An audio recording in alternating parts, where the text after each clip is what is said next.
Alrighty, it is 3 p.m., so I will say a few words of welcome, even though I know people will be streaming in as they do.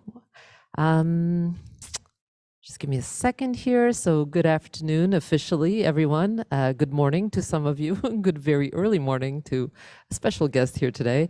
On behalf of Fourth Space, welcome. So, located on unceded Indigenous lands here in Tiohtià:ke, Montreal, Concordia University's Fourth Space is activated on the daily via these kinds of live events that we run to create engagement around the various initiatives, dialogues such as today's, and research projects happening across the university and with guests outside of the university.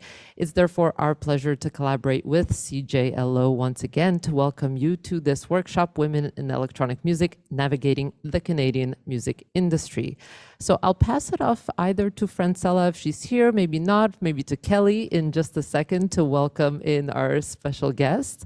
But just to remind you that we are in meeting mode, so we invite your active participation throughout. If you want to jump in with thoughts, remarks, comments, the chat is activated for all. And of course, you can raise a hand, a virtual hand, and we will call on you to join in the conversation. We are also streaming this to YouTube, and I'll put that link in the chat now. So on that note, I guess over to you, Kelly. Thank you so much, Anna, and everyone at Fourth Space. My name is Kelly. I'm a World Music Director at CJLO. I just want to introduce a bit the idea of the project and how we got here. And then as soon as our director, station manager, Francella comes in, she's here, she'll do the land acknowledgement. So I just want to say International Women's DJ is a project that started 3 years ago. The idea was that we wanted to come together. I wanted to come together with my ladies. I had friends in Miami, friends in Mexico City, and I was like, I can't travel on a plane all the time. This was right before pandemic started. I was like, let's do live streaming where I play in Montreal. Amru and I, Lady Oracle, will play in Montreal, CJLO, and then we'll have Miami play with our homies House of Pris and Mar, and they're going to play there on Orchid FM. And then we have our homies Mar as well, and Hits Wonders, Mexico City, playing on PAX Radio. And we're like, okay, let's just do this live streaming. And it was crazy idea to do a live streaming back to back, also with a time change. Plus Montreal had a time change that time. But it was a beautiful experience. Every year after that, it's been 3 years now, we wanted to do something. I met Erica last year. I was like, hey, do you want to make a mix for International Women's Day? I decided we should, move out of North America. She's like, yeah, sure, no problem. Let me hit you up with 4, 8, 10 more women. She just jumped in. She became my sister. We learned so much about each other and how to build this international project. So International Women's Day really grew last year with Erica. Thank you so much. She's on the panel now, so I'm excited about that.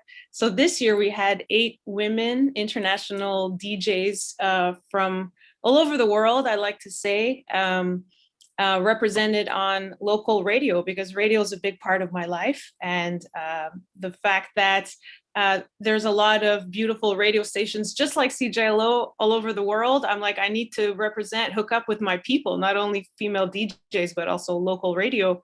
So we got a bunch of radio stations involved. This year we have 6 of them. CJLO representing Montreal, Boussier Radio in New York, Radio Pax in Mexico City. We have Radio Meu in the French Alps. We have Radio Fluka in Paris, and we have Jolt Radio in Miami, USA, all representing. So it's been super dope. Anyway, so that's a long story short. The conference is the way to close the festival and just to come together, talk with the ladies and see how the last year has been, how our experience as DJs. Some of us have been doing this for 20 years. So I really wanted to see, the ups and downs and the things that we have in common and what we can learn from each other and kind of just grow. Yeah, so that's a really quick version of introduction of International Women's Day. None of this could have been possible without my family at CJLO, who have been supporting me since the beginning, who have been making the graphics since the beginning, have been supporting everything, all of my crazy ideas. On that note, I want to introduce our station manager, Francella, who has been a tremendous support and just incredible at getting everything done. She is the best manager, and our design team and everyone has just been spectacular. So thank you so much. I got to big up also Calvin and Chris and Remy, who are on this conference call with us representing CJLO. So Francella, if you are here with us, I would love if you can do our land acknowledgement, introduction, say hello, and the mic is yours. Yes, well, hello. Thank you so much, Kelly. So Kelly may have introduced herself already, but just to specify, Kelly is our world music DJ at CJLO, and she has been a part of the station for so long, and she is the force behind our efforts for International Women's Day, and we spend a whole week celebrating because of all the networks and connections that Kelly has. So thank you to Kelly for organizing this and doing everything that she does as a volunteer. She really is a superstar volunteer. But as Kelly mentioned, I'm the station manager at CJLO 1690 AM. My name is Francella Pialos, and CJLO is Concordia's radio station. We are located at the Loyola campus in NDG. So we're not downtown, we're NDG, and we were formed in the late 1990s. And we usually hold many events. And when we hold events, we like to say a land acknowledgement. So we would like to acknowledge that this space is located on unceded Indigenous land. The Ganagahaga Nation is recognized as the custodians of the lands and waters in which we gather today. Tiohtià:ke is historically known as a gathering place for many First Nations who are still living and thriving. Today, it is home to a diverse population of Indigenous and other peoples. It is also important for each and every one of us to realize our roles in perpetuating and fighting against the colonial project. So let us feel today in resistance to systemic oppression. Let us understand, let us be stronger, more whole, taller, and when in doubt of our capabilities, only hold each other's hands tighter. We belong to this earth, we belong to each other, and we must fight for one another. So thank you again for our participants for joining us, and for everybody. I'm sure this will be a very engaging conversation. So I will pass it off to Kelly now to get things started. So we have a beautiful panel of talented, fantastic women who I admire very much and have all agreed to participate and speak on behalf of women in electronic music. Many of you are DJs, producers, artists. You all are, really. So I look forward to learning more about you. I'm going to do a quick little bio for everyone just to introduce our panel, and I look forward to learning more about you, like I said, and getting into the questions about women in electronic music, talk about how it is during the pandemic. And of course, I would like to talk about getting paid and touring and exposure in Canada and abroad. So topics such as those, I hope that we can get into, and as well, topics on this International Women's Day, and is it something that Erica had mentioned, something that is just used kind of really quick to support women for a day, and what about that? What can we do to change that to make it all year round? And anyway, we're going to talk about many things right here. So I just want to do a quick little introduction for Tiana. I'm going to start off at home with RPM alumni. She used to be our electronic music director at CJLO. I met her through CJLO when she was a DJ, and we started our collective really together. Black Cola Presents is we brought our shows together in 2017 with Just for TBA, and we wanted a space to play our music, and we realized that we needed to speak with each other. We had questions about getting paid, like I said, questions about what to do in clubs when people come up to you, managers, how to just react, and how to take over your space, and to not be attacked by outside people who are surprised that, oh, you're a woman DJ, in a club. Like, there were so many things that kind of affected us. And we realized we needed to come together and talk about these things. So Honey Drip is a DJ producer based in Montreal, Canada. With her electroacoustics, Caribbean infused electronic sounds, she is sweet like honey drip, yet sometimes bitter. I don't believe. The sound that I make is bitter.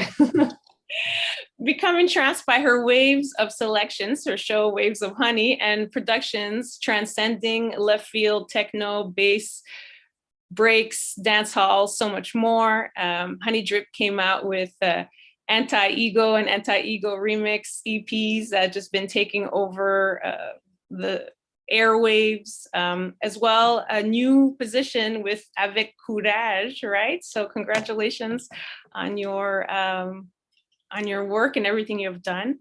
I don't know if you want to give a couple of words since I just introduced you, maybe say hello and speak a bit about yourself. Well, hi everyone. Like Kelly said, I've been DJing for several years. I just started releasing music, and I'm just kind of like on this new path right now of like diving even deeper into the music industry. So I'm looking forward to like sharing my insight, especially with my new job. I'm learning a lot of stuff that I didn't know, and there's still so much to learn in the music industry. So looking forward to this chat. We also have Sonia, who is a guest who is representing right now in South Korea. So she's a Russian DJ, producer, artist, who was based in Toronto, is moving around all over the world. She founded Biblioteca Records. I want to hear more about this, as well as is just taking over the world as an artist. I'm going to read her introduction for you guys so I don't mess up. I'm sorry, I had so many screens open, so I have all of these things all in one spot. So Sonia, also known as Sophie Mikhailova, pardon me, is a DJ, experimental synth artist, music writer, and editor, workshop organizer and facilitator, creator of independent record label Biblioteca Records. You also recently did something for Polaris Music, putting together compilations. She has written about pop music, culture, numerous publications such as Vice, Thump, Pace Magazine. She's a member of Toronto Music Industry Advisory Committee and Juno Award Electronic Album of the Year Committee and Polaris Prize juror. As a DJ, she enjoys playing genres of left field, techno, club, has a monthly residency on a Guadalajara-based radio station, internet, public radio. Her mixes have been aired around the world, of course. She's a musician who relies on analog hardware, non-traditional instruments, improvised, alien, and fleeting modular synthesized sets. That sounds super dope. In addition, she also curates and teaches workshops for beginners in modular systems and music production. So please say hello to Sonia. If you can introduce yourself, say little words, that would be amazing. Oh my gosh, I'm so sorry. I didn't realize this sent over such a long bio. But yeah, that's me. Hi, I'm Sophie, and I usually go by the stage name Sonia. So yeah, I started Biblioteca Records, and I do a bunch of other stuff. I think most people on this panel can relate that when you're an artist, you're not just an artist, and you end up wearing so many hats and taking on so many roles. And that's why when you send a bio, it ends up having like 20 different titles in it. But yeah, thank you so much for having me. I really appreciate it. And I will be consuming quite a bit of tea in this chat. So if I do disappear to go to the bathroom, that is where I went. Thank you. Thank you for joining us. Sophie is actually in South Korea, as we said, so it's like 3 a.m. for her. So that's why she'll be consuming a lot of caffeine. So we're now it's a little better. Natural and taking a lot of pee breaks. So we have also on the panel my dear friend, Erica Ladam. She is a DJ producer. I'm going to read from her bio as well. Open format DJ, cannot be classified. She has been working for the past 15 years with global beat, global bass movements, offering trips that adapt places and crowds. She is deeply marketed by the love of mixing techniques and by percussive and joyful purposes in life. She has come out with incredible amount of productions. She has come out on different record labels, singles. In 2011, she co-founded an organization of female collective and producers called Wicked Girls, where she's been doing last 10 years European and Brazilian DJ sets. She's a DJ on Radio Kiosk and Radio Mur. She has monthlies there. there's so much about you. It's so incredible. I can't wait for us all to discuss. You are born in the French Alps. She's presently in Belgium. No, that's not true. She resides in Belgium, but she's actually presently in Montreal working on her doctorat, right? So there's a lot going on. This lady is super busy. So thank you so much for taking the time. And she also helped organize International Women's DJ. Oh my gosh, we should totally mention that. The last 2 years, she's been like my doppelganger out in Brussels. So welcome my sister, Erica Ladam. Hi, everybody. Thanks, Kelly. Yeah, in fact, nice to present me. I'm very happy to be with you all. I think we have a lot of talented people listening and talking today. So thanks a lot to invite me. It's an honor. So I'm going to start with you, Erica, since we were talking about travel and that you're like all over the place. You're like, no, I don't want to start. We can all answer the questions. Okay, don't worry. We can start with me. I know. No problem. You're going to do it. You have no choice. Yeah, let's go. Well, I want to talk about, well, in this pandemic, first of all, a second year of pandemic as a DJ, that has interrupted tours. For one, if you tour, it has interrupted a lot of local events, bars closing. I know Tiana has a lot to say about that. It has been something that's been a big problem in Montreal for a long time. So Erica, I want to start with you. You are in Montreal currently working on a doctorat. Getting your visa, all of that was a big trouble because of the pandemic. There were so many delays.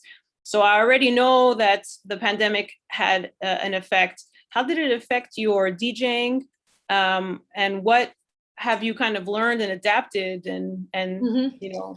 Yeah, so, okay, if you want me to confess, in fact, in France, it exists like, there is something to help artists. It is called intermittence. In fact, you need to do like 42 gigs in the year. And the government is helping you to have like an average salary on the year. It's about not the minimal average salary in France, but a little upper. So it is very nice because it's helping creation and it gives time to artists to have time to create, in fact. So 42 gigs, it means that you need to do like 3 or 4 gigs in your months. And the rest of the time you are paid as if you were a salary person.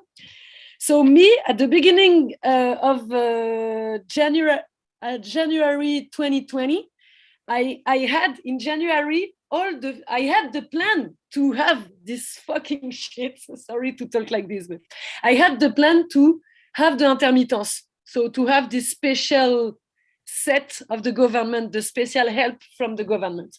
And in January 2020, I had 42 gigs planned on the 6 first months of 2020. So I was very happy and I was seeing 2020 as a big year for me to make a PhD and for me to make a lot of production as a producer and have a lot of gigs and create a festival of women and blah, blah, blah. And after this, so I was doing maybe 8 or 9 gigs in March already, and everything was collapsing.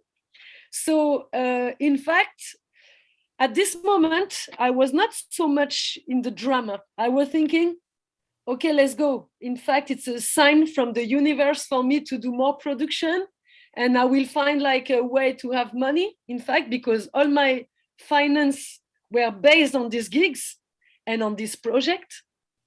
So I was thinking, okay, I have more resources, so let's go. Let's find another way to make money, because money leads the world, leads everything, in fact. So in fact, me in 2020, I was doing a lot of production. It's the year I was maybe doing the more tracks in my life. I produced maybe 12 or 15 tracks. And as I was not a big and experienced producer, it was very good because I was learning a lot about this. In France and in Europe, I was between France and Brussels at this moment. We didn't have the same restriction as you in Canada. So in the summer 2020, we had like 3 months of parties and stuff happening, in fact, events happening. So I had the luck to be able to go play and to have some money of gigs, in fact. So it was not like a big depression for me. And sincerely, I was not letting me die of this spiritually, intellectually. I was trying to like make with it and go ahead. So in fact, since 2 years we had this pandemic, I was like focusing a lot on the production, taking a lot of classes on Ableton with a girl, and working on Ableton and technique of producing. So it's this. Sonia, do you want to take the lead? How was your last 2 years on this pandemic and traveling around? I'm curious on how that has been as well for you.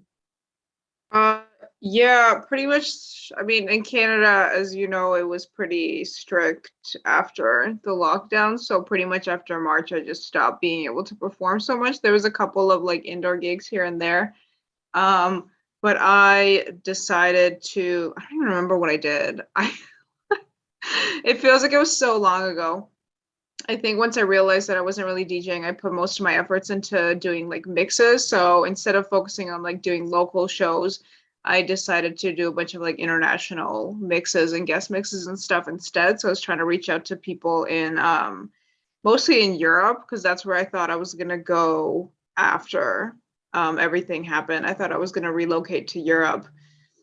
So I did. I played a couple shows with this like Italian group called COVID Room, where they did like live streams with like very cool visuals, and some other live stream shows. Also based in Europe, I did a bunch of like guest mixes for people in the Netherlands and in the UK and stuff. So that was a lot of fun. And it was exciting because I felt like I got to kind of expand my network a lot. So basically from 2020 to 2021, I did that.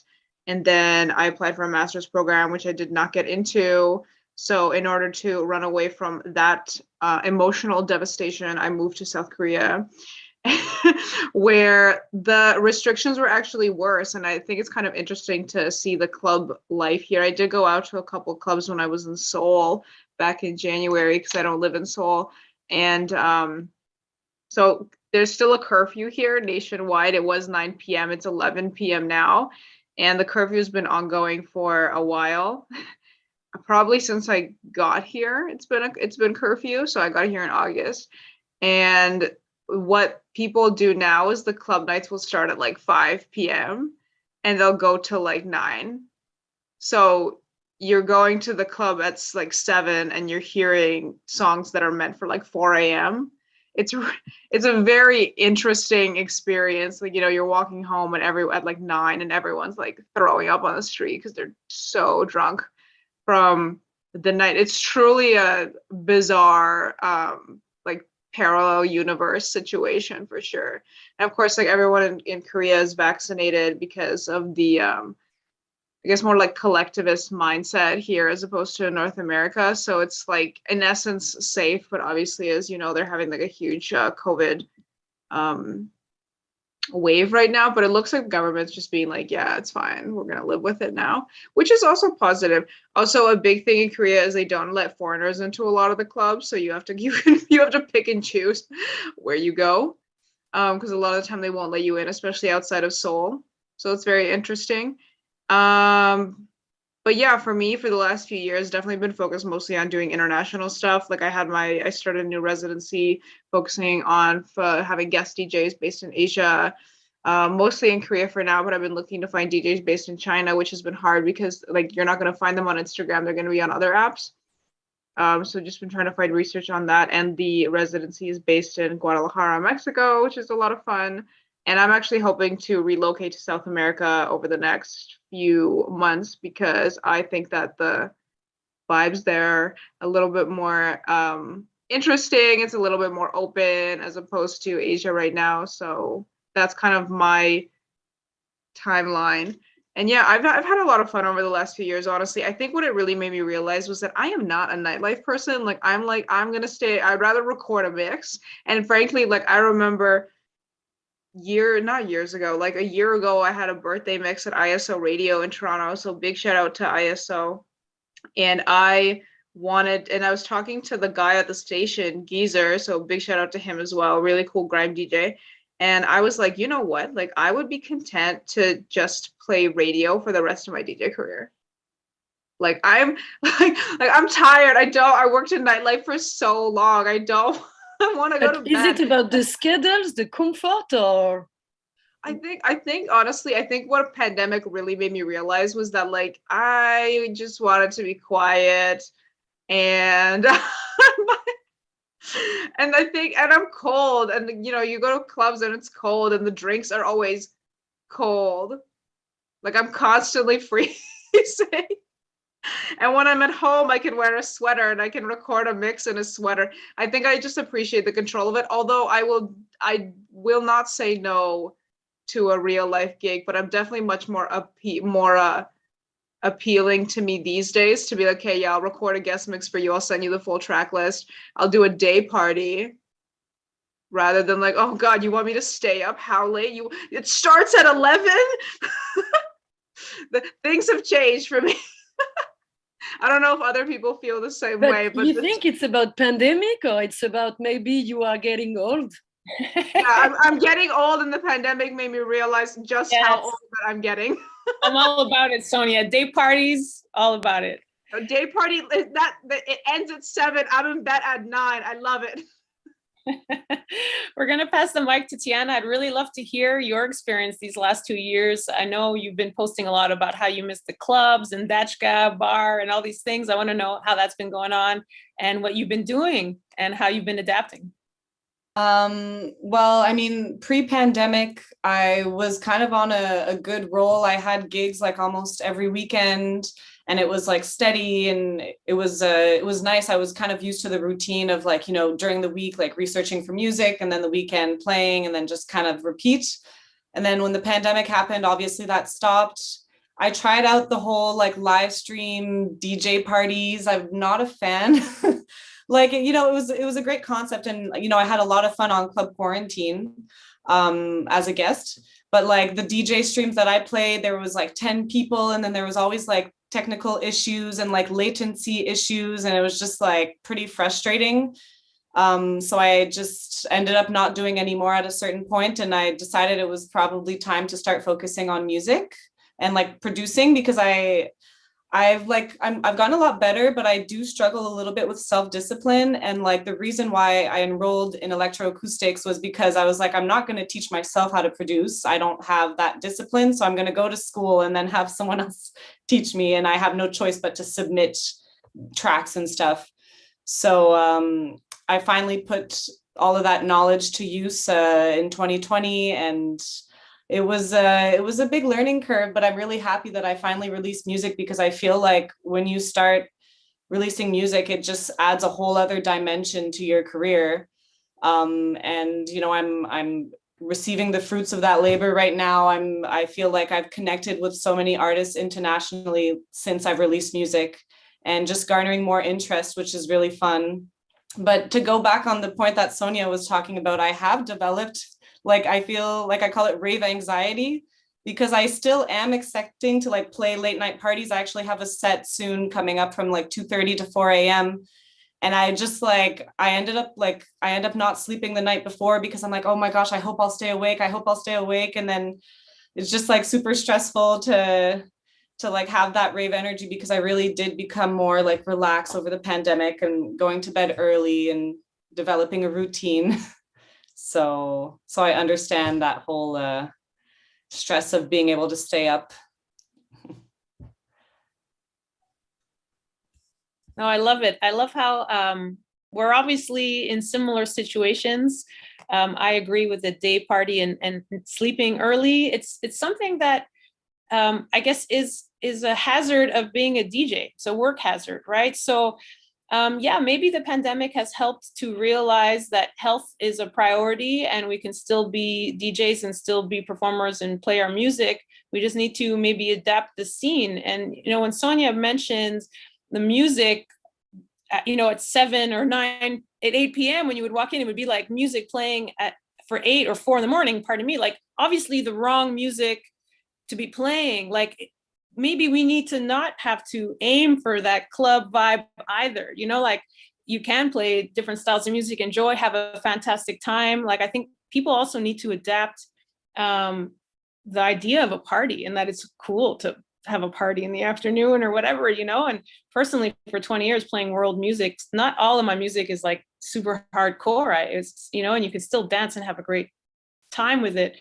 So anyway, that is just how I've been feeling about that. We're talking about support from the government and stuff. Erica mentioned 42 gigs. I can't believe you had those lined up and then they were all taken away. You handled that pretty well. It's only in France, in fact. And in Belgium too, it exists, but it's not exactly the same. In fact, it's because depending your age, you need to reach not the same amount of, it's in Belgium, it's not about the amount of gigs, it's about the amount of money you do in the year, and depend of your age. For example, in Belgium, it's between 18 years old and 30, I think. You need to do like maybe 20K a year, but it means you need to do like 40 because you need to pay all your social taxes. And from this moment, if you get, how can I say it? You declare it, in fact, and you get it's called you are the artist of the king, because in Belgium, it's a monarchy. So, and after this, you don't need every year to validate, like in France, your 42 gigs. You have it for 10 years in Belgium. So it's even better. But I think in Canada, you had some help from the government, no? Well, we had help monetarily for everyone, not just DJs. But that brings up an issue that DJs didn't really have support. So I want to ask Sonia and Tiana, what is your experience with the government and getting paid, or clubs? Do you declare it? Do you want to talk about that or not? How that works as an artist? Did you have any support? And a lot of us in Montreal have to do like 5 jobs. So I'm curious how you guys had to hold that down. Well, if I can just mention, like, maybe this is not necessarily during the pandemic, but I just recently got a couple of grants. And right now there's so much money, so much money in the grant world. So I feel like for artists, it's really like we're really blessed in Canada to be able to have access to all of these. There's a Canada Arts Council. For Quebec, there's Conseil des Arts de Lettres de Québec. There's Factor, many more. There's a lot of residencies too, to like go to Banff and stuff like that. So like the grant money that I just got, I'm going to be able to produce a full album with all of the advertising and all of that with that. So it's like definitely, and it's not even just music either, you know, like people that do tangible forms of art as well can apply, like visuals, all types of stuff. So that's really helpful in Canada. Yeah, and this doesn't exist in France, I'm sorry. So we have this help, but it's not so big, in fact. You need to renew it every year. So it's as if it was a race to all the time. And in fact, some people are complaining, but us French, we are complaining. But some people are complaining about the fact you need to all the time renew these 42 gigs in the year. And sometimes you need to accept some gigs that you wouldn't do because you need to validate this. But we don't have this system of grants. So I'm happy to hear. And congrats to have it. Thank you so much. Yeah, well, that's the thing. I feel like in France, it's very cool program, but in the end, it's just money for subsistence. Whereas with the grants, you can apply for money for subsistence plus for your project. So you don't take out money from like what would be for your groceries or your rent to put towards your project. Agreeing. What about you, Sonia? How has it been for you in Canada? Yeah, so we did get the CERB, the 2,000 a month, which was helpful. I think that, like, in my opinion, I think that should have been kind of more geared towards location, because 2,000 a month in Toronto versus like 2,000 in like Winnipeg will create a, like, it's different money. Like, I have friends whose rent is $2,000. Like my rent is almost $2,000. Well, was. Now it's like 400 a month. But yeah, I was also very lucky in the beginning of pandemic. I was able to get a few grants in the beginning. Like they had some options for like LGBT artists and things that you could do to like make up for like the lost income, because I did lose out on a lot of gigs. Like everything that I had lined up just disappeared, obviously.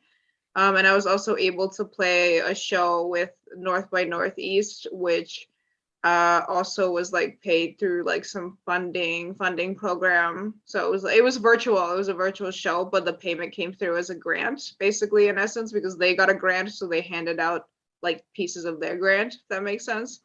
So that was helpful. To be honest, I don't have too much experience with grants outside of that, because shortly after that I was starting to leave Canada. And I know that there's grants that you can get and apply for when you're like a Canadian citizen, but outside of Canada. But I always felt that like a lot of my work didn't necessarily fit into like what the expectations were in Canada. Like in terms of like record label grants, you have to operate for like 3 years, and it has to be a little bit more professional or more serious, I guess, than like what Biblioteca is right now. And in terms of like my own music releases, to be honest, I kind of like don't even know what I would use the money for. Like I've never really applied for grants because I just don't know what I would use it for. Like I'm very content with like the setup, I guess, and like I very much enjoy a DIY style project. So like if I don't know what I would use it for except to pay rent, if that makes sense. Or like buy a theremin, that would be the only thing. But I think that a lot of the grants, they specify that you can't like buy instruments or something. So that's my thing. But yeah, financially been overall quite grateful to be in Canada for that, because of the even like the bare minimum of C or B that was super helpful, I think, for a lot of people. And if I can add to what you were saying, just like a tip and trick that I learned through like grant applying, like you said, you're not really supposed to buy equipment, but a lot of places where you rent, you can, I think it's rent to own. So if you say in your budget that you're going to be renting like whatever equipment, a theremin, then you end up renting it, say, for 6 months, and that's with the grant money that you're renting it with. But then that, since you were renting to own, it's like as if you're paying for like a phone plan or something. So then like whatever sum that you paid with the grant money is kind of like discounted from when you want to buy it yourself. So that's like a little trick that you can do to acquire more equipment through like grant funding.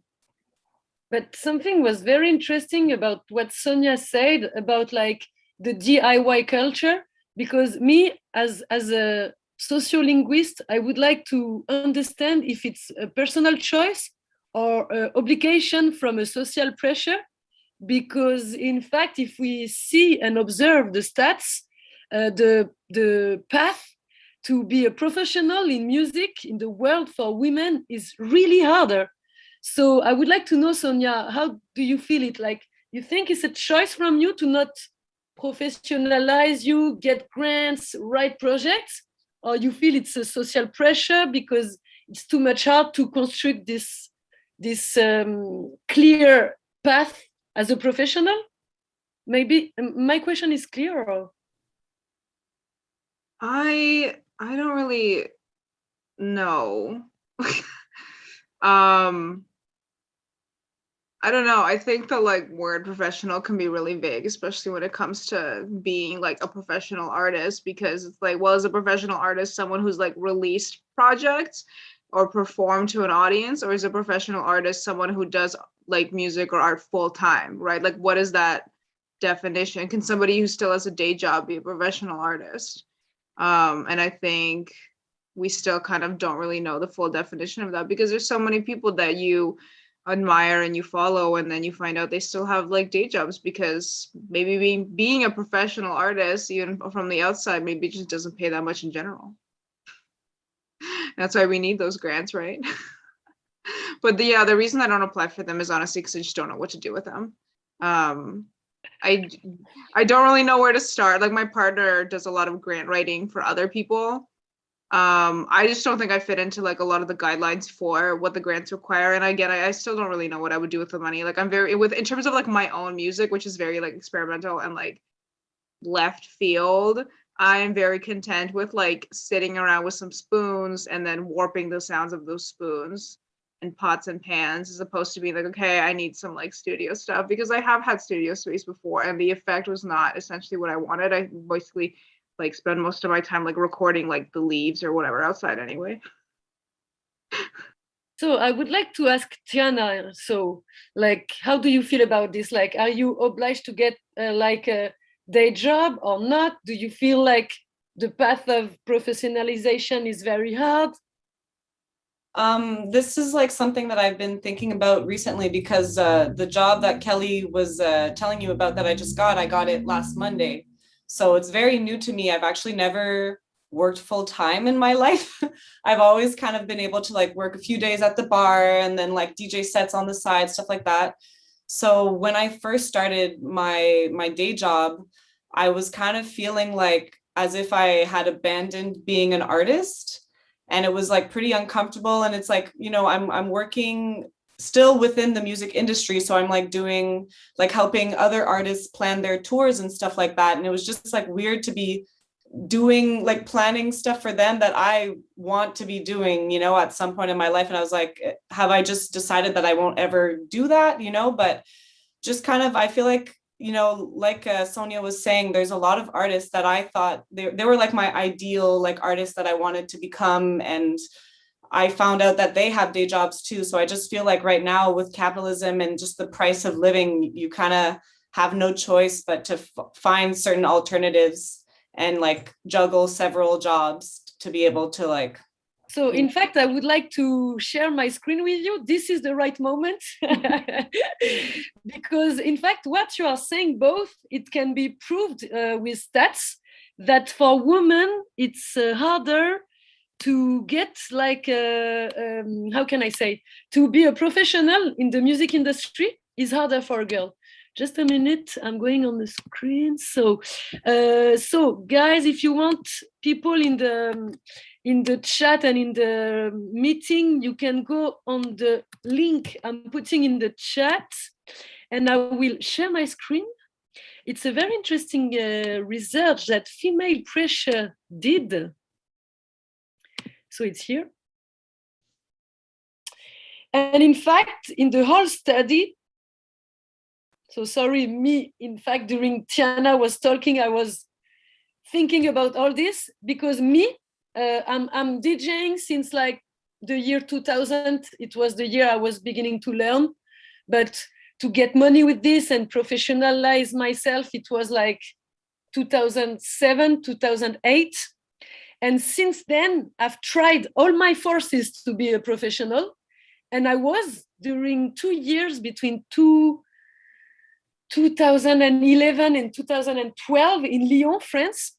And in fact, it was too hard for me because it was hard for me to have gig where the place were obliging me to play a type of music, like mainstream music I didn't want to play.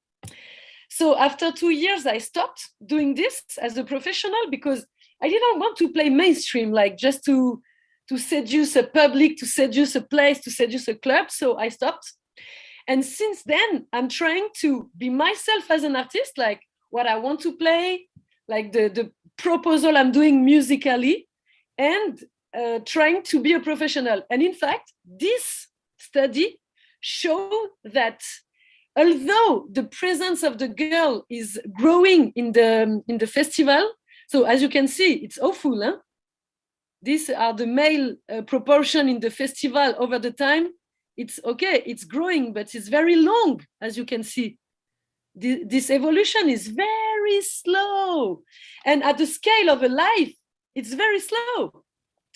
But there is another graphic very interesting inside this research that show that from the moment a girl is a headliner, like Nina Kravitz, Amelie Lenz, and all the big DJ and producer women, in fact, they are the only representative of the whole group, you know? I don't know where is it, sorry, but you can have a look. Tac, tic, tac, gender proportion, nanana. I don't know exactly where is it. I found it very interesting that we can see Mutec Festival evolution of the female acts in a percentage for festival for 9 years. As you can see, it's growing very slowly. It's not to criticize Mutec because I love their job, but it's very slow.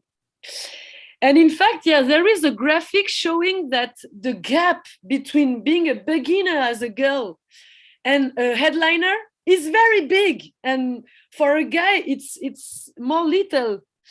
And I think it's for this reason, first, I'm frustrated because I would like to be like a professional artist playing what I want and giving my own proposition.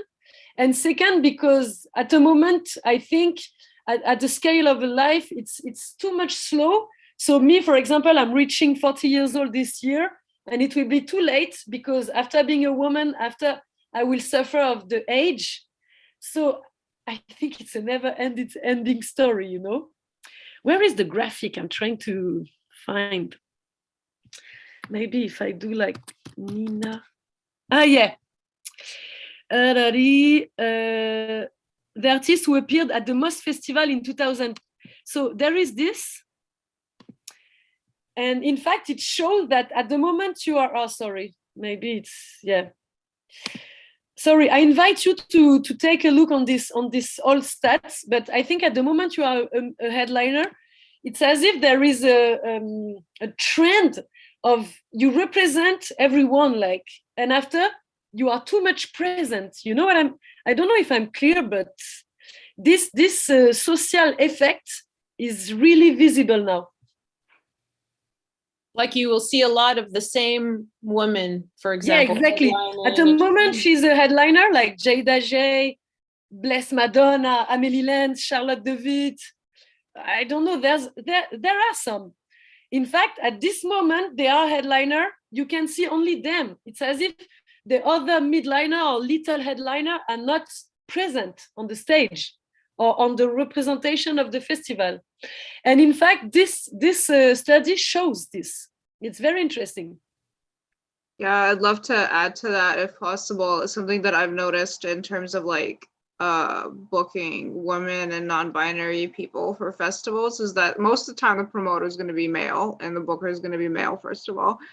And this is like on a much smaller scale, but like I would get, I would call out guys in Toronto and be like, yo, this lineup sucks. It's like 100% dudes. And instead of doing the like bare minimum of literally going to any Facebook event in the city and like finding a DJ, they'll either be like, send me suggestions for women that I can book, or like a lot of times what male promoters will do is just book random women together. Do you know what I mean? So like instead it's about a quota, like it's a quota. There's no like curation to the lineup. So you come in and you're playing a set that really just doesn't match with the rest of the vibe, like it just feels weird. Like there's no thought put into the curation of a lineup. And I think that's another problem that we see a lot of the time. So yeah, like we do see a lot of the same faces again and again and again. And we also see just like random ass people being booked together. Sorry.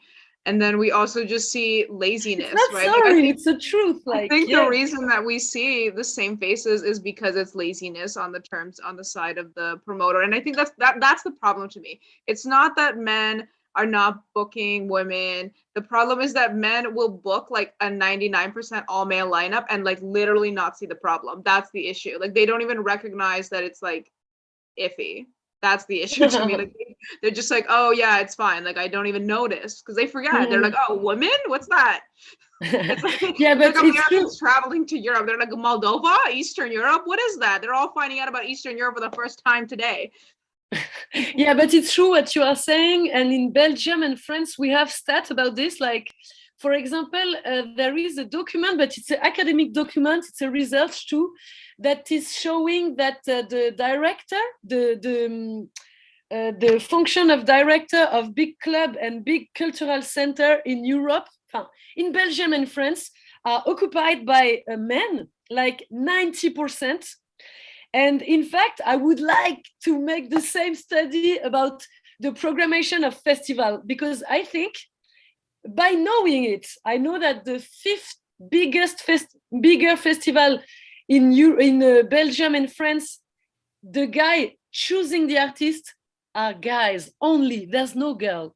And I think I would like to maybe, it would be very interesting to make a research about, for example, the 31st bigger festival in Europe, from Croatia to Portugal to France. how much girl there is in the production, in the programmation, in the coordination, in all the work that include the festival, you know. And I think we will cry when we will see the numbers. So yeah, it's very sad, in fact. So where I work, we work in association with Picnic and Igloo Fest in Montreal.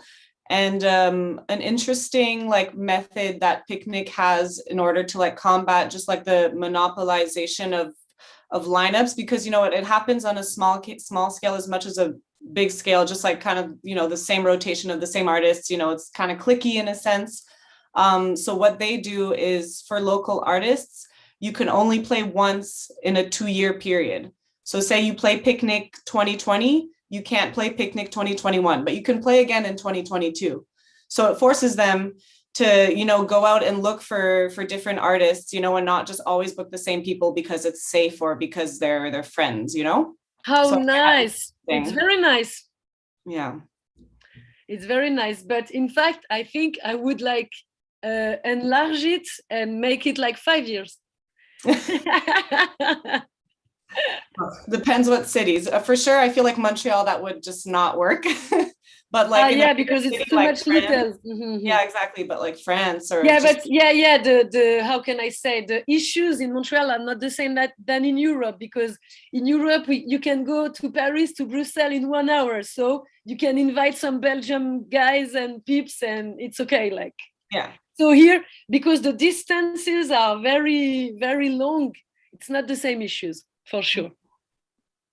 That brings up a good point I would like to talk about. Maybe the location, being in Canada and being so broad, traveling and DJing in cities, actually, I find it a bit difficult. You have to know someone who's played before, maybe they'll give you a name and a name of a club. So it's actually quite difficult for a beginner. I'm going to use like beginner and emergent DJs. My personal experience, that's how it is. Like I would have to take myself there and then I would find people there. Erica and I had this conversation about getting paid in Canada and Montreal specifically versus how much beginner, emergent, or, you know, kind of local celebrity DJs get paid in Europe. And I was astonished to find out that, well, I guess I wasn't so astonished that we don't get paid very well in Montreal. Yeah, but for sure, in fact, if you are local in a city, you are not paid so much good. In fact, for example, me in France, when I was living in my native city, I was not paid so much because I was considered as a local. So it's all the time the same trend, in fact. But in the same time, me, for example, I'm very open for girls asking me on my Instagram or Facebook page, like asking me, hey, can you help me about what's the fee I should ask? So I think it's very important between women and between peeps, in fact, generally, like to say like, hey, sister, this is your limit in regard of your career. Like, and a number of several girls came to me saying, can you help me to find my price? And I think, yeah, this is important for us, like more experienced, because Kelly, you say you're a beginner, but you're not, in fact. So it's important, us, the older peeps, to say to the younger, this is the price now you could ask.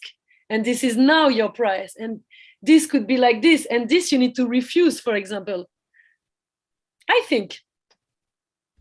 No, we definitely have to share information. And I've been very lucky to have support by men and women telling me. I have also asked people, you know, like, how much should I get paid?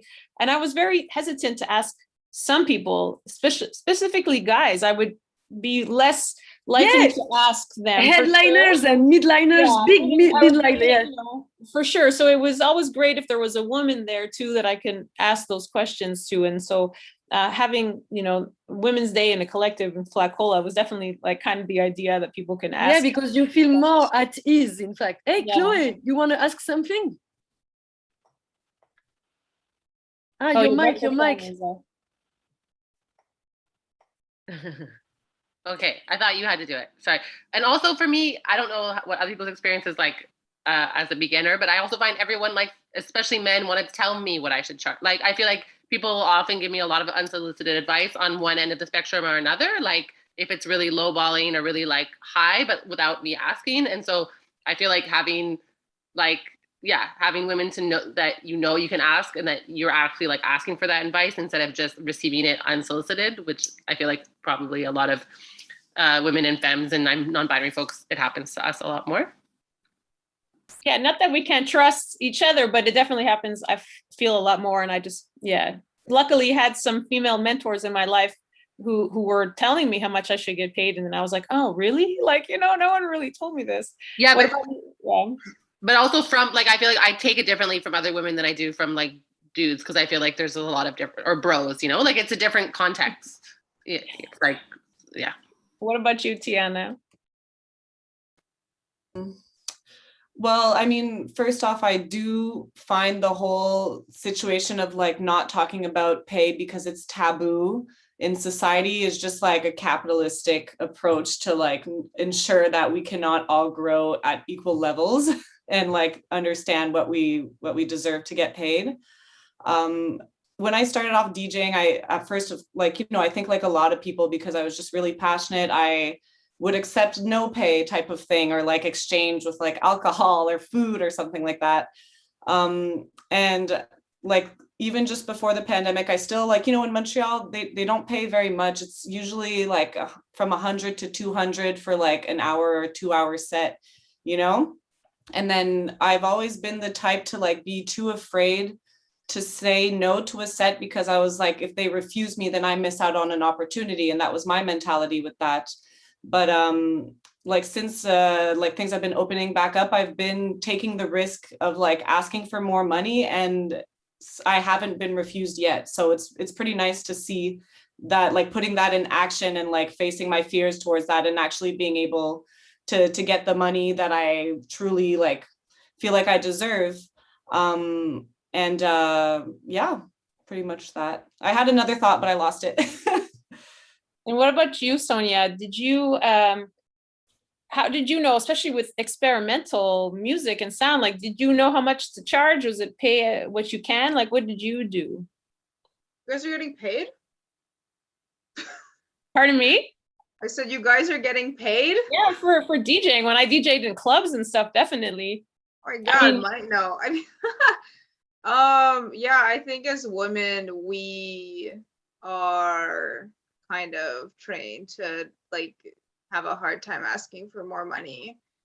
When it comes to DJing, I tried to get over that earlier and start asking for more money. But in regards to the experimental stuff, to be honest, I just love spending thousands of dollars on equipment so that I can play pay what you can shows in somebody's basement. So that is the appeal for me there.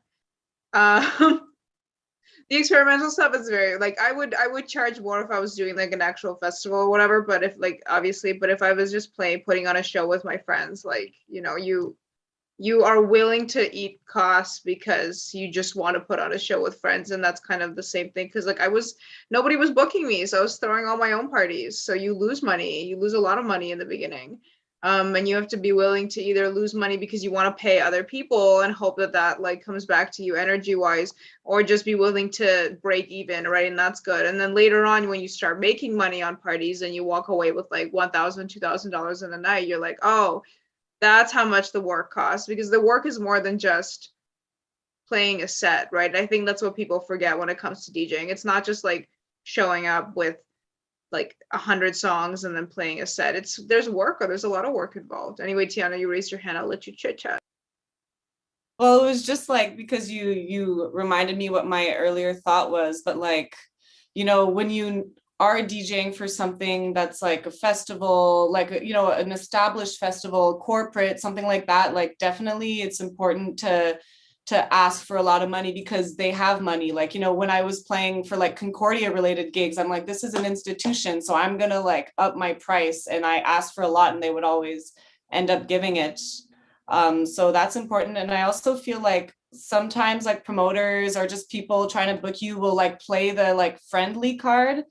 and like they'll try to like act like, oh, but we're friends, you know, and then because of that you're like, oh well, since we're friends I don't want to ask them for too much money. But like I think it's important too, and that's something I'm still learning. I'm saying this and I don't necessarily apply it, but it's like part of my future goals, but just like to feel comfortable to ask friends to pay me as well, because I've had people that I considered friends and then they would charge me a lot for like pictures or something like that. So I was just like, okay, so I guess, you know, they have no shame in stating their price, and I should be the same.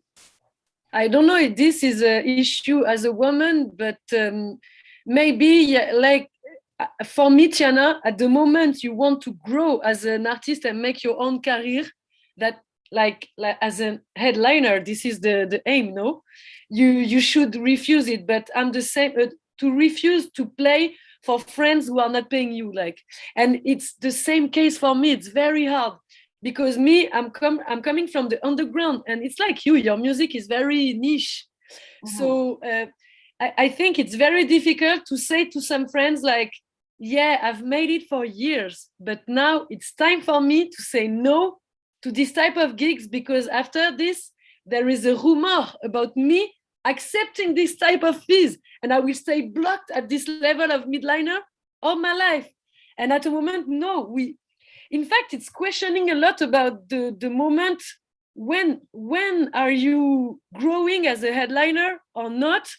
Do you want or not? And in fact, the practice as a woman, as an amateur, there are plenty much girls amateur than guys in the DJing. And after, I think it's because we are ashamed to ask for this fee and to refuse to make a care between friends and everything. But maybe I'm too much mad. No, I mean, I've definitely thought of that, but like another side of that I kind of struggle with is like, then I feel like I'm kind of stepping out of the community, and I find like community is really important to me, and I don't want to be like, no, like I'm not accepting this. Like, yeah, you don't want to be a shark, but sometimes you need, like, the world is a shark, so yeah. But I think you can be a gentle shark, you know, like, yeah, like a dolphin. Yeah, there's other ways to be a part of the community as well, but yeah, right now, you know, since things are opening up, I'm like kind of saying yes to lots of things, but I'm just very excited. I think I'll calm down by the summertime. Me, in fact, it's the contrary. Like during 2 years of pandemic, I was thinking like, this is my limit in my own country, and maybe in other country like Germany or UK, I could accept something else. But right now, like, I put a limit, and even to friends, I'm saying, yeah, no, sorry, help me to help myself. Like, please do not propose me this type of fee, because it's not helping me at the end. Like, even if it's visible, it's like paid invisibility. It's an old urban legend, you know, like, no, sorry. Yeah. So But it's not. I see that we're torn, and maybe it's being a women, maybe it's just our problem, but so we tend to do more community-based things. We tend to do more free things, not paid things, and asking for more is something difficult for us. We came to see, and turning down gigs, and it's true, we have to kind of curate our own life and our year, you know, to say yes or no to some things. How do we move up to that next level? How do we get out of being a mid level midliners, headliners? For me, in fact, at my age, maybe it's too late, but I'm trying like a little bit more. I will try a little bit more. But in fact, how do we helping the young generation to reach this level? So it's for this reason, maybe the young girls and women and non-binary needs to have more help and structure, to have school for DJing, producing, tips and stuff like this. Second, about solidarity, like solidarity inter-woman and non-binary, I'm saying. And in fact, yeah, for me, it's about education. I don't see other thing, because I've thought about this like so much hours. What do you think, Sonia? How can we resolve this problem? The problem of like women in music, or just us? Yeah, just no, pump up your career to midliner to headliner. I think, I don't know, I think that we need to kind of also like redefine this definition of success. Like not everyone wants to be a headliner either, right? Like there's different ways of being successful in music, and I think a lot of people going into the industry have a very narrow view of like, oh, when I'm successful in music, it means that I've headlined every festival or whatever. I think that there's different ways to have a career in music, and some people are very like, I used to have a roommate, and her whole thing was that she wanted to be like a session musician. That was like the pinnacle of success for her. She wanted to just like play her piano and her instruments and be a session musician because she wanted to make money. She wanted to be able to fund her own projects on the side for fun. And I think we should also be more willing to talk about different ways to have a career in music. You know, there's more than one path, there's more than one end goal, even. That would be something. I think even like letting people know about different types of careers in music would be helpful. I think, you know, for a lot of young and emerging and beginning artists or people that want to get into the industry, all they know is like being Drake or being a manager or being like the booker, right? But we talked about earlier, you said like, oh, we should see a behind the scenes of all the roles involved. I think people could benefit from knowing all the roles involved. You know, there takes so much work. The industry is so much more than just the faces, and everybody that works in it is so valuable. And it's always nice to remind people that you can work in these industries and you don't always have to be like the star if you don't want to be. There's ways to find happiness and success that are not the quote unquote like traditional vision of success, if that makes sense. Yeah, very interesting point of view, and thanks to say this. For example, me as an artist, I'm in two parallel. Like as you told, for me, the way of success, it's not only about play and have nice collabs and see the success of younger sisters. It's about like the PhD I'm writing right now, in fact. So it's as if the two parallel are nourishing each other. So I agree with you, like maybe, yeah, it's not maybe, it's about like sometime when we feel frustrated about how is it, we should like put another angle and light on what we are doing. Thank to say this, Sonia. I think it's very positive.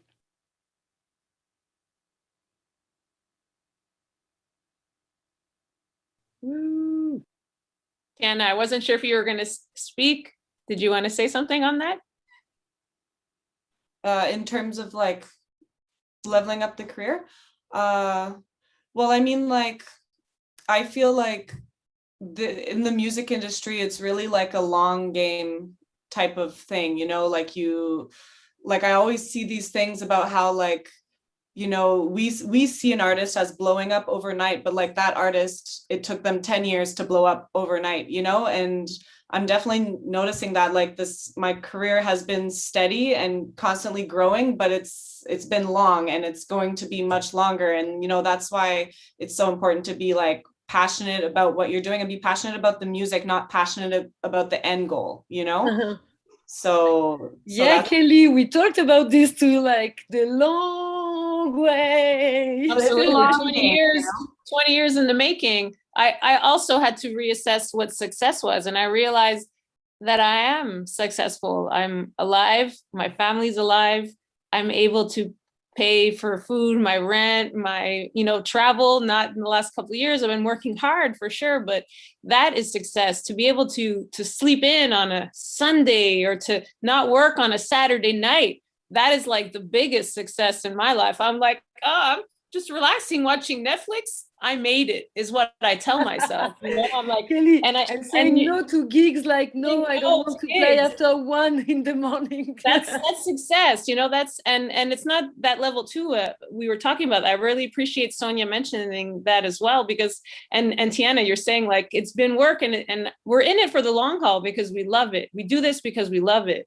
And I'm going to be playing music until my last breath, my last moment for sure. And will it be DJing? No, I don't always DJ. Our event that we put on together, we curated. I didn't participate as a DJ, as a headliner. It's definitely not about that. I mean, I would like to talk about how to get to that next level for women who are interested in that. And I think we all should know and how try and get there, do it, you know what I mean? But definitely that doesn't represent success. It doesn't mean you didn't make it if you're not headlining as well, for sure. Yeah, and in fact, even if like you follow the let's say the traditional path, in fact, there is always all the time someone admiring you, like, and I think you can feel it. For example, Kelly, like you have your public in Montreal, people following you, people knowing you because you have good tastes, this taste, etc., etc. And I think people support. I mean, people are, you learn through these years, you learn about each other, you grow with each other. And I think the collective, I think, is still very important. Tiana mentioned community, it's still very important. Like maybe that's my driving goal, really, because even traveling has always been to be with people, you know what I mean? And that's always my goal. And playing music, it's like Sonia was saying, like we created our own events because we wanted to do the things we wanted with our people, and you know, and if we can get paid doing it and more, for sure, it's great. If it pays for yeah, for sure, you are saying this, like I think people who are believing that being a DJ is being alone, it's a bit strange, no? Like because you are supposed to put some music and have a big synchronization between you and peeps and have a big vibe. So yeah, you can't do it alone, and it's about a community. But Absolutely. It's it takes work. It all takes work. Yeah. But I'm still curious on how to get it to that next level. I think that that's still something we should like figure out. Maybe we can think of ways we can get there. So asking about how much to get paid, stating how much we deserve to get paid, that's definitely a way. Actually, in fact, it's have a community manager because the music industry has changed a lot and it has another codes. And as girls too, like I think like community management, Instagram, your representation of yourself is very important now. And what can help to find an agent or manager, but it's very hard because in fact the world is full of DJ, but there is a lack of manager and booker. So yeah.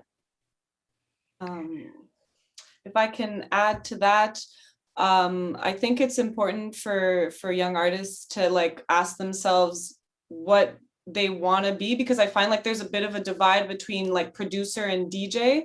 And I know for a fact that bookers prefer to like book DJs that produce music. But if ever you are someone that doesn't want to produce music, like it's still fine. It's just that make sure you put 100% of your energy into becoming like the sickest DJ and like really, you know, mastering your craft, because that will set you apart from like the people that are like producers, and like some of them are not even that good of DJs, but because they produce music, that they'll get booked. So yeah. I think in fact, you are describing something interesting. It's my opinion, but I think a lot of producers, very good producers, are very bad DJs. Sorry, like it happens. It happens. A lot of people master both. And you know, I know a lot of people even that started off as producers and they get booked before even knowing how to DJ. And so they like get booked for like a festival, and then for like 3 months they're learning how to DJ. But like it just kind of goes to show that like bookers tend to prefer people that produce music. I'm not sure what the mentality is behind that, but if you if you decide what you're doing, I think it's important, and that'll help you grow. Yeah, that's what I had to add. I think, in fact, as a DJ, maybe if you want to grow and being this mythic headliner, if you're not a producer, maybe you have to be like a label manager or being part of a collective or create your own night. For me, for example, have a residency in the same club and gather my own public and my own peeps. It was helping me a lot. Like, yeah. Yeah, that's very true. So having your own night, creating your own events, definitely something that we've all done. Sonia, I'm curious when you started playing music, because you have many hats. Did you start off DJing, producing? How was your path a bit? When did you start? Yeah, good question. I started off just organizing the parties. I didn't know how to DJ before. I just wanted to put parties together because I think at the end of the day, like my main focus and the main thing that I like to do is just bring people together. That's kind of like what I like to do more than anything, really. And parties are a really good avenue to do that. And then I learned how to DJ because I was like, oh, I'm tired of paying DJs. I'll just do it myself. I can play the songs that I want to hear, right? Because I think like I also just wanted to share the music that I was listening to, because this is around the time that I was starting to really get into like house and all of that like experimental electronica stuff, and I wanted to do parties that were centered around that. And then like years later, I was like, oh, you know what? I'll like try to make my own music. I'll try to get into like the making side of it all. But I still like organizing events. I think these days I spend more time organizing. Oh my gosh, the person behind you was like just a shadow, and I got so scared. I think, what was I talking about? Yeah, I still like organizing events, and through the label, through Biblioteca, I organize a lot of more workshops and educational events nowadays, more than parties, of course. But yeah, that was my path. That was kind of my path. I started off on the organizing side only, and then I moved into like being a part of it. And Tiana, you started as a DJ, Erica, DJ as well? Maybe I'm wrong. Well, yeah, I technically started off as a radio host. And then I wanted to learn how to DJ in order to like just have my tracks kind of blend together, have no like radio silence. Yeah, and then I never really was that interested in the organizing side. I tried, but you know, I just didn't feel like I'm the kind of person that like if it doesn't feel like I enjoy it, I'm just gonna stop right then and there and just let other people that are passionate about it take up that space. That's their role, that's their purpose. So the organizing was not mine. But yeah, that was my kind of yeah, for me, in fact, I was DJing long time without organizing, but at a moment, like someone in France asked me to make my own party because the thing I was proposing was not like existing in my city at this moment. It was like global bass culture, like having a party where you can listen to funk karaoke, footwork, bass, dubstep, blah, blah. So this person was asking me, because I was playing this, we were all the time like the same gang, and she was saying me like, and it was a girl asking me this and saying me, yeah, like this, you will get more visible inside the city and you will have your own grief, your own personality as a DJ in the city. And it was helping me a lot, in fact, to make a network, because I was inviting local heroes and people from abroad of France, and it was very nice. And after, I had another one in Lisbon during 4 years, and it was a girl too, giving me this residence. Never a guy gave me a residence. In fact, it's only girls, and it's the same, in fact. It was like a residency called Itinéraire, and it was about every month inviting someone with a universe very different inside global bass, global beat, world music, some kind of stuff like this. Yeah, and it was, in fact, helping me to do network, having fun, and learning a lot about like reading the public, how they dance, why, which moment, what is the moment to let them go have a drink because they are sweating like wow. So yeah, it's this. I've learned a lot with my residency, and actually I miss it. I would like to have a new one, but as I changed from Lisbon to Brussels now, it's like yeah, I would like to have a residency in Brussels, but I'm new, so I need to prove one more time. Yeah, I think it's really important for young artists to get residencies.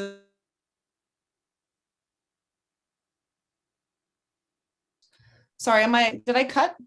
Because it cut on my end. Okay, yeah. So yeah, it's important to get residencies because it's really expensive to get like, you know, the typical standard club setup, you know, with the CDJs, XDJs.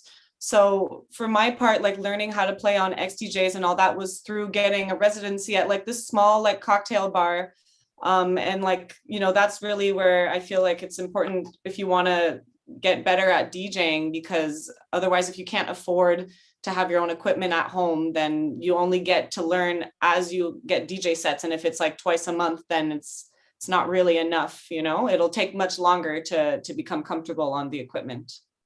But yeah, now maybe it's not, in fact, when you began, maybe, but now you can have a controller, even if it's not the same as a CDJ, it's like, it's quite close. You don't think? Yeah, but like, in a lot of clubs, they already have the CDJ set up, and like sometimes they don't even have room for your controller. Like, some places they definitely will accommodate and you can bring your stuff, but I'm definitely like a CDJ girl. I'm curious to know what equipment you all use. Sonia, what do you take with you? And do you have different shows for different events? Take with me where? Like when you play live, like, so you have, what is your typical setup? Well, for DJing, I just bring a USB because I don't like carrying stuff around. And then for live sets, I guess it depends what I feel. Like during the pandemic, I ended up selling a couple of my synths, so I got rid of a few things. So I usually will take like the modular setup, and like I have like a steel drum that I like to take sometimes. It's like small, and I like fill cups with water, and I like to use that. Saying it out loud. Yeah, mostly just like a bunch of like random synths. I also really like something that I really enjoy playing with is children's toys. So I bring like a little kid xylophone or like a little tambourine and stuff like that. Like children's toys are very fun for me. And I think that children's musical instruments just are the best, it's like a whole avenue of like unexplored joy. And I think using children's toys in making what is like quote unquote serious music helps to bring back an element of play around it, because I think this is something that we forget a lot of the time. Like, it's supposed to be fun. You play an instrument, it's supposed to be a lot of fun. And I think especially with guys and in experimental music, like they forget that and they're so serious, and you're like, oh my gosh, it's not, even with DJing, like it's not that serious. Like you're literally playing somebody else's music so that people can go get drunk and dance and have a good time. Like you're allowed to smile, I promise. What about Tiana and Erica? Do you guys, because you both produce as well, Tiana and Erica, do you use, what kind of toys or instruments do you play with? I'm not as fun as Sonia, sorry. But me, the last years, I'm like playing more on the loops and on the cue as if it was an instrument on the CDJ, because in fact, I come from the turntablist culture. So when I began to learn how to DJ, I was very interested inside scratching, and moving a vinyl was very important for me. And after, with the years, I was changing from vinyl to time code vinyl. And so I was continuing to make a lot of scratch inside my mix and sets, and making like this pull-up style and stuff like this. So I've all the time like played with the material of the plastic of the vinyl. And now as a CDJ player, because I don't play so much hip hop anymore, so I don't see the interest to play with the vinyl anymore, like, because I don't feel like this anymore. But when I play hip hop, sometimes I play in vinyl or time code vinyl.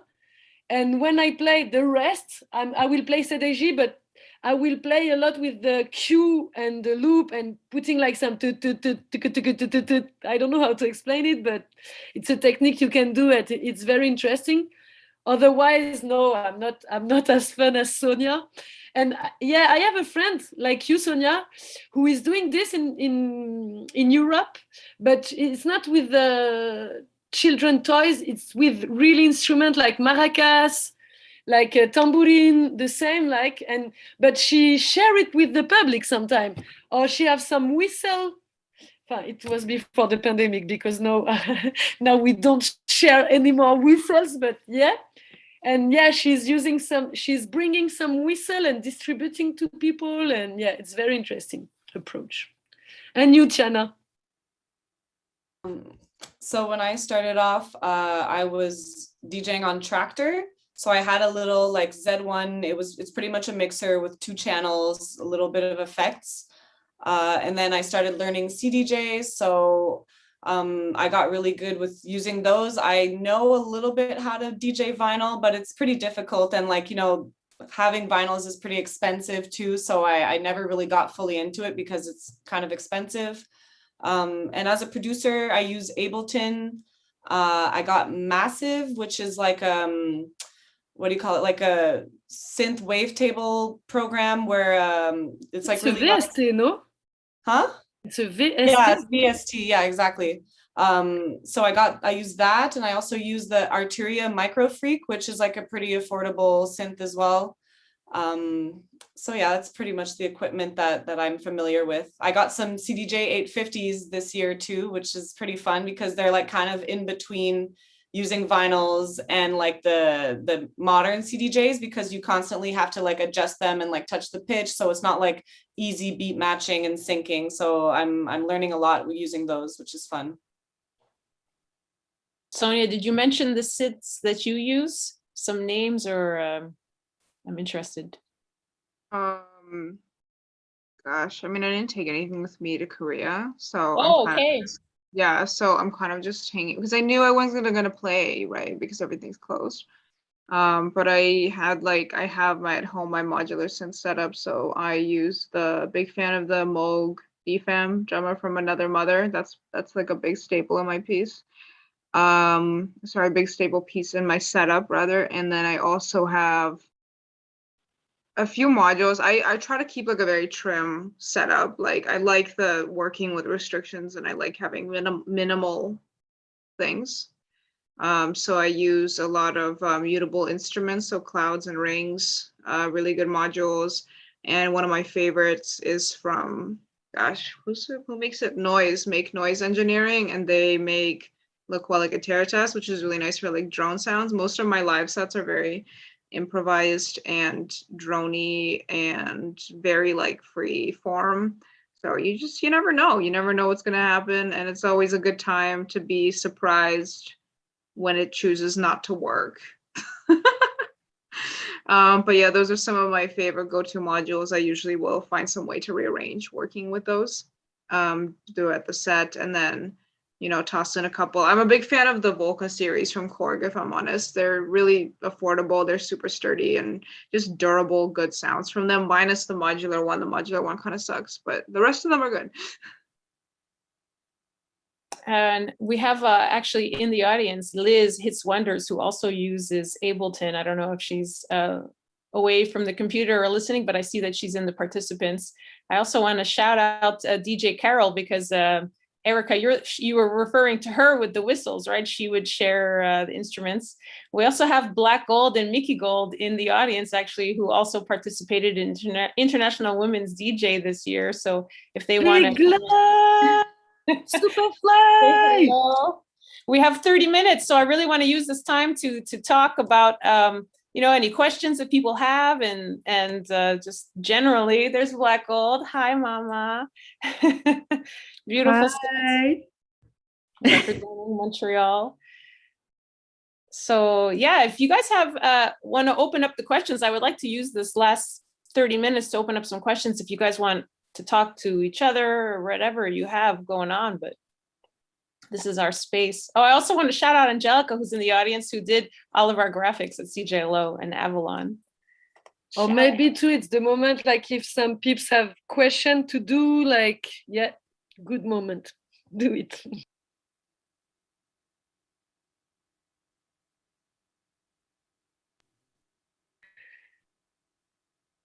Me, I just wanted to end with this linguistic question about educating people, like about, yeah, saying to people, it's not the woman day, like, sorry, it's not a woman day. And yeah, it's strange how much like this society is transforming stuff inside objects. And I think it's almost the same with the Black History Month. In fact, for me, we could put it in parallel, like saying, yeah, there is 1 month in the year that we need to talk about all the suffering, all the colonialism, and all the thing that people are living like, yeah, no, it's not only 1 month, it's your life. You need to be awoken. I don't know how do you say in English. You need to wake up and to think about it like in your every day, in your every minute.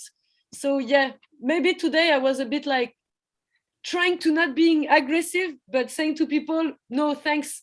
Your message saying to me, Feliz Dia de la Mujer, or bonne fête de la femme, bonne journée de la femme. No, thank you. It's not the day of the woman. It's not Woman Day. It's about like something really more serious. And it's colonialism about spirits, and we need to fight it. So maybe I would like, if I have one advice or something to ask you, everybody here listening to us, it's, yeah, please tell to people it's not Women's Day. It's not only this. It's the issue is bigger. But maybe I'm too much crazy sometimes, and yeah, I don't know. I love it. That's how we have all of our best discussions. I've known Erica 1 year now, and I know we've talked about so many things. So no, please be yourself. Tiana, you're leaning in. Do you want to say something? No, you're just. I'm just curious if I should wrap up soon and see how you guys are doing. If we have any questions, really, I wanted to thank everyone for being here and sharing with us. You know, Sonia's in South Korea right now, so she's it's like 5:30 or something like this. Or I see the sun coming up in the background. We see the sun. Oh, that's nice. It's 6:30 now. Oh gosh. So yeah, I guess if no one has any questions, we'll wrap it up. I definitely want everyone to connect. You know, all of my ladies and all of my homies, all of the guys, gals, everyone out there. Like, you know, it doesn't mean that we can't work together. I just wanted to have this moment to talk, and yes, use International Women's Day as a platform, as the moment to come together. But it shouldn't just be on this day. But I'm glad that everyone is supporting and coming together, you know, and still representing and appreciating and respecting women, you know, that. So I appreciate everyone's work. Everyone at CJLO, I got to big up Angelica, Francella, Calvin, Chris, Remy, the whole gang, everyone out there who's been supporting. All the ladies at International Women's Day 2022 who have supported us and submitted beautiful mixes. All of the radio stations who've been supporting us. Everyone said how much they loved all of the mixes. But Kelly, you will put the mixes on the Mixcloud, no? Yes, I'm gonna put them on Mixcloud. I don't know, maybe not tomorrow. I might give myself a day. I work at the hospital. I'll do my day job tomorrow, and then maybe yeah, for sure. But it's definitely going to go up on Mixcloud, and then we're also filming this conference that Remy is going to edit for us, and Tiana and Erica and Sonia, if you have any music I could use for intro, outros for the videos, that'd be super dope as well. I like to represent you guys in there. That's it. Francella, did you want to say some words? Just a big thank you to Kelly for preparing this. I see that Calvin has a question, but I did just want to give some love to Kelly for always preparing these events for International Women's Day and International Women's Week. We can't do it without Kelly. So big round of applause for Kelly. Thanks, guys. Yes, Calvin. Yeah, hi. I'm Calvin. I'm CJLO's head music director. Thanks, Kelly, for putting this together. First of all, it was really awesome. I know all the speakers kind of like touched on this a little bit, but I'm curious because we were discussing like advocating for yourself and advocating for getting paid for DJing. I guess what I'm curious about is like the more established you get in the kind of industry, I guess, are there like specific examples, or are there like, do you still feel like it's like difficult to advocate for yourself the more established you get within the industry? Like if there are specific examples, I guess. Yeah, that's it.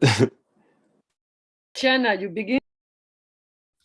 Yeah, sure. I mean, what came to mind with that question was I feel like there's a bit of like a transition period And I'm not on the other side of that transition. I feel like I'm really at that point right now where it's like, at first I wasn't advocating for myself and now I'm starting. And it's just like, you know, I think through that, there may be some people that will turn their backs to me, others that will be supportive. And then with that, I'll continue to grow with those that decided to continue supporting me. So it's just like, you know, it's kind of like in life, when you grow, you're going to lose certain friends because you're not on the same path, you're not on the same wavelength. And I think it's the same with this example, like in music and just advocating for yourself. Yeah, I totally agree, except that me, since like, no, for 3 years now, I have a booking agent in Belgium. So in fact, it's very practical for me to say to someone like, go to see my agent, this is the contact. So it's helping me a lot to not have to deal with all this, because in fact, before, the fact to deal was pushing me down spiritually, emotionally. So yeah, it's better for me to have this booking agent. And at the moment, it's only in Belgium. And at the moment, I was asking to a friend of mine to pretend he was my agent when it was hard for me to deal with someone. So I was saying it was a guy. And I was saying to him, like, yeah, please pretend you are my agent, and like this, you negotiate. But now I have a beginning of collab with someone in France who is my agent too. But it's only like the beginning, so I don't know how we will do. But I think from now, yeah, I will try to do the same as Tiana, like think, okay, I need to help myself. So if the person is not happy with the fact that I'm asking for this fee minimum, it's okay. We are not working anymore together. And in fact, for me, like it's hard because I'm feeling as a shark, and I'm not a shark. I've always been very generous, organizing parties, giving a lot of money for women, for other friends. So it's a new transition, but emotionally, it's not so clear and easy. Mm-hmm. I find an issue too is that often I feel like a lot of people don't recognize this as a real job, and so they think it's okay for us to, like, at the end of the year kind of look at our finances and be like, oh, like I really didn't make anything off of this, of course I need a different job. But if people treat this like a real job, then they'll try to pay us as if, you know, like properly, you know. So I think that's just like a mindset switch that needs to happen as well. You know, the starving artist kind of image is something that really needs to go away, because we're not with it in 2022. And to say no to gigs, I still do free gigs and stuff, and then I have good paying gigs. So it's like really a balance of what feeds your soul and what pays your rent, you know. So I think like that too is something you need to advocate for, like what makes you feel good, you know. And if you're okay to work a day job and do your gigs for free, for example, like it's cool too. It doesn't mean that you're like less of a DJ. And definitely, like Tiana said, you need to just like hone your craft, like practice and be really good at it, you know. And yeah, and just like have fun, you know, be surrounded, and you have to work hard. I'm gonna say that again, like it's up and down, but so there's gonna be tough times that are gonna be tough, and then next year it's like amazing. So I mean, just keep doing it, and just to be good and to yourself. Don't be hard on yourself. Is something else you have to advocate for yourself, is your self-care, right? That's been a big talk of 2021, 22, I guess since 2020, you know, forever. But yeah, so I hope that helped answer your question, Calvin. Yeah, it totally did. Thank you. Thank you. So yeah, I guess if no one else has any questions, I will also want to say thank you to Fourth Space Concordia, and thank you, Anna, for being here and for having us in this space. It was super dope. I like that we're out there in the world to see us on Here you are. If you want to wave to everybody in downtown Montreal, there you go. It's your moment. I would love to do like a selfie picture or something. I wonder if I can just take it with my camera, but I can take I a should scoop. ask permission first. I'm gonna take a picture if you guys don't mind. I got yay. Oh, there you go. Well, Kelly, thank you for that expert moderation, and Francella, thanks so much for organizing this and working with us again. We're so happy to work with CJLO whenever possible. All of you, thank you for enlivening our screen and our space with your thoughts and ideas and very generous exchange. I feel like there was a lot of note-taking going on here, and people might want to revisit this conversation. So good thing we live stream to YouTube. You can go to Concordia University Fourth Space, and that video is there now, available for your consumption again and again and again and again, until you tire of it. All right, folks, on that note, I guess we will close up the Zoom unless there's anything else. I'm seeing some big love coming in to the chat, so thanks for animating that, everybody. We appreciate you being here, appreciate your time and energy. We hope to see you all again very soon in different circumstances and maybe at one point in person in Fourth Space. We invite you back. All right, bye, everyone. Thank you. Thanks. Gracias. Ciao.